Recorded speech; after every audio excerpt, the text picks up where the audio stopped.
What's going on, guys? It's Max24, and another month has flown by. That's right, June is over. We have now entered the month of July, and with the new month means a new haul video. The series of videos where I show you all of the movies, video games, pop figures, and books that I picked up last month. Before we get into that, before I show you everything that I bought, let me know what you bought in the comments below. Please like, comment, subscribe, tell your friends, and all the friends of us YouTubers tell you guys to do. Follow me on social media, Twitter, Facebook, Instagram, TikTok. I love Twitter, TikTok, and Facebook. Barely everyone's gonna follow this card to me here, and I hope you were able to understand that. Without further ado, let's jump into my monthly haul video.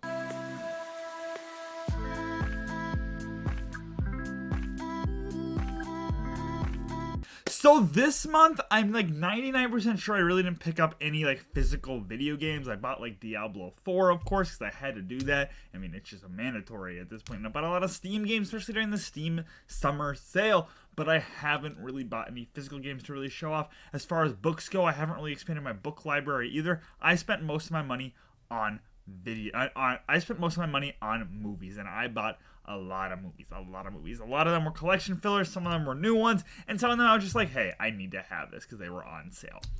So we're just going to jump right into all of those movies. And first up, we have the Super Mario Bros. Movie. This is Illumination's latest movie. It made $1 billion. There's no escaping it. Everybody knows the Mario movie. I liked this movie. I would never say it's particularly a fantastic movie or even the best adaptation in the world, but I thought it was just a fun, decent movie, all right? It did everything it needed to do, and it didn't do anything more than that. I'm hoping with the sequel, there's a little bit more exploration of specifically Luigi and then some of the other Mario characters, and I think that there needs to be more of a story here. I mean, Mario's not really known for its story, but I was hoping that a movie would change that. This movie really didn't change that. It was a very cut and dry story. Point A to point B, this movie moves at a mile a minute, and it really does not waste any time, and it's an Illumination movie through and through. I mean, it's got pop music in it, so I enjoyed it. I would never say it's particularly a fantastic movie, nor is it one that I'm going to rewatch constantly. But it's a video game adaptation, so I have to have it in my collection, and it's also the Illumination's latest movie, so again, I have to have it in my collection.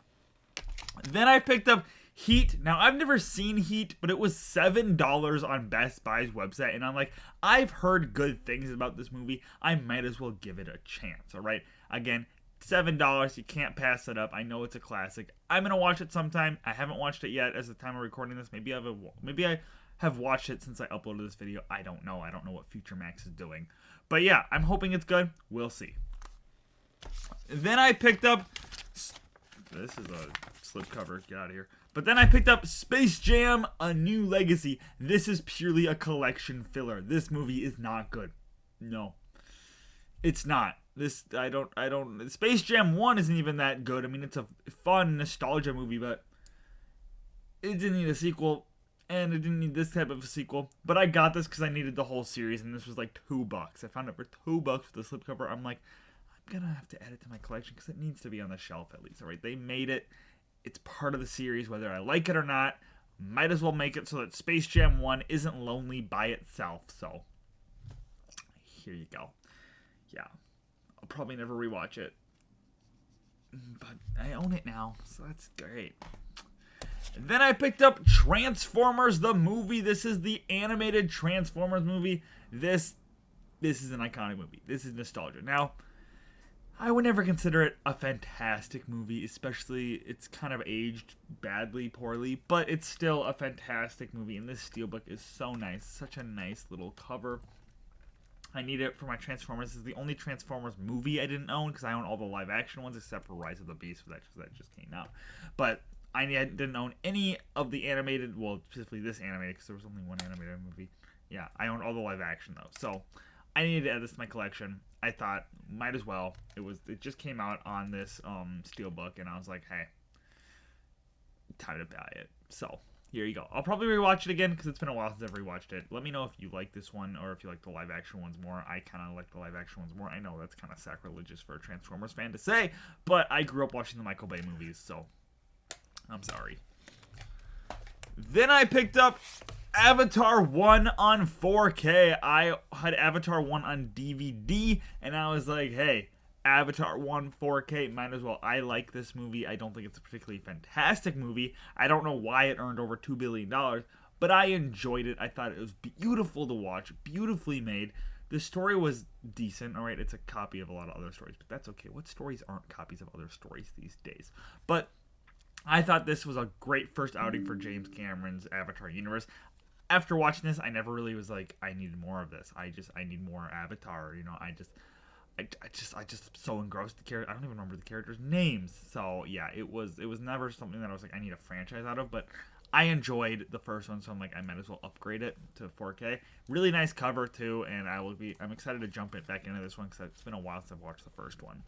But along with the first one, I had to get an Avatar 2, and I bought it on Steelbook because the Steelbook is so nice. Now, again, I never needed Avatar to be a sequel, and I don't really think Avatar: The Way of Water justifies that. I think this movie, there's about 30 minutes of good story. The rest I'm watching a nature documentary. I wanted more from this second outing. Now, it's a beautifully made movie, don't get me wrong. This movie looks phenomenal, but it's not this amazing sci-fi adventure that I've just been dying to have. So yeah, but the Steelbook's nice. I don't like how the and this is just an A, like this first one. It's gonna look weird once you have like 10 of these, but overall, nice Steelbook. Decent, beautiful looking movie, but it's not a high tier movie for me. Then I picked up John Wick Chapter 4. As far as I'm concerned, this is the conclusion of the John Wick series. If they ended here, I would be perfectly happy. I think it really came to a satisfying conclusion. And this movie was just so good. Seriously, top tier action, top tier interesting story. All right, it hit all the right notes. It hit all the right notes. It does everything I wanted it to do. And the Steelbook is pretty cool too. I mean, just look at that. Yeah. If you have not watched the John Wick series, you gotta go watch it, right? If you're an action fan, you have not checked out John Wick, I don't know what you're doing with your life. It's waiting there. It's sitting there. Go watch it. John Wick 1 through 4. I'm excited to see what the ballerina is so we can see if they can survive a spinoff without John Wick, because I hope this is the end of John Wick. Please don't bring it back. Please just let this be the end. Let this be the conclusion. All right. I love these movies, but these movies have to end at some point. Every franchise has to end at some point. So, yeah. Great movie. Then I picked up War Games. War Games is a movie that I watched when I was young, and I loved it. I watched it in school. I watched it in Sci-Fi Club. I loved this film, and I was like, hey, it's on 4K now. It's cheap. I might as well add it to my collection because I've never had it in my collection before. This is a movie just about a kid who hacks into this AI thing, and then the war, and yeah, it's a whole nuclear war thing. It plays on all the nuclear war fears, and seriously, it's a good movie. All right, Matthew Broderick is just fun in it. It's just a good story, interesting characters. Yeah, I'm a little disappointed it didn't come with a digital copy, but I'm excited to add this to my collection, and I have to rewatch it. I need to. It's been a while since I've watched it. Next, I picked up The Usual Suspects, another classic movie, alright? It's just such a good story, alright? Great acting, even if some of the actors are a little controversial nowadays, I still think this movie is great, alright? You gotta ignore some things, but yeah, great story. If you've never seen it, you gotta go watch it. It's just about this crime that takes place and people trying to get out of it, and the suspects, the usual suspects, of course, that's why the covers the lineup, and it's this whole thing, whole elaborate thing. It's really well done, really well constructed, and it's well worth the watch. Yeah, again, if you've never watched this movie, go watch it. It's such an iconic, fantastic movie. I mean, just yeah. Then I picked up To Kill a Mockingbird. This is a great adaptation of the book. It's been a while since I've watched this, but I watched it in school growing up, and I loved it. I think it's a really good story. I think it's a really well-acted movie. It's black and white, so you gotta like black and white movies, or don't let this cover fool you. But yeah, if you've never watched To Kill a Mockingbird, if you've never read To Kill a Mockingbird, you should go do both of those, because yeah, it's a good story. It's a good movie, great movie actually, and great book. So go do that. And this is not just me being forced to read it talking. This is me who I actually enjoyed this part of class. So yeah. Then I picked up Paranorman on Steelbook. This is Leica Studios, I believe is what they're called. Yeah, Leica Studios. This is stop motion. They specialize in stop motion from the creators of like Coraline and stuff. Good movie. I haven't seen it in a while though. I'm excited to pop it open, but I could not pass up these Steelbooks. It's such a beautiful Steelbook. It's gonna look great on my shelf. Along with Paranorman, I of course had to get Caroline. All right, another Leica Studios, another Steelbook. Phenomenal design. I love the design. It's gonna look so good next to the other one. But I didn't stop there. I also had to get Kubo and the Two Strings. I have not seen this one. This is one that I still need to go watch. But again, it's from Leica Studios. fantastic steelbook design. They really knocked it out of the park with these steelbooks. But I didn't stop there. I also had to pick up Box Trolls, another Leica Studio movie, all right? The other one I don't have is The Missing Link, and that's because it didn't come out on the steelbook yet. I'll have to get it eventually, but I'm going to wait till it gets one of these fancy steelbooks. Seriously, these are great steelbooks, and stop-motion movies are just something else entirely. They're just on another level. I don't know how they do it. I don't have the patience for it, but I'm glad people do. Then after that, I picked up Inglourious Bastards with this little thing on a steelbook. I had Inglourious Bastards on Blu-ray. It's a phenomenal movie, one of my favorite ones from Quentin Tarantino. And I was like, I'm upgrading all of my Quentin Tarantino to a steelbook, so I might as well buy the steelbook. It was cheap. I had to get it. It's not a particularly fantastic-looking steelbook by any means, but it's a good movie, so it deserves it. If you have not seen Inglourious Bastards, it's such a good movie. It's such a fun movie. It's such a... Oh my gosh, seriously, I love this film. I need to rewatch it. I might actually rewatch it tonight. That might be what I do. I might go on a Quentin Tarantino binge one of these days, and this is one of the first ones I gotta watch. This and Django Unchained are my two favorite ones from him. So go watch this if you haven't. Then I picked up The Untouchables. It's a mafia mob kind of movie about crime and stuff like that in Chicago. Classic.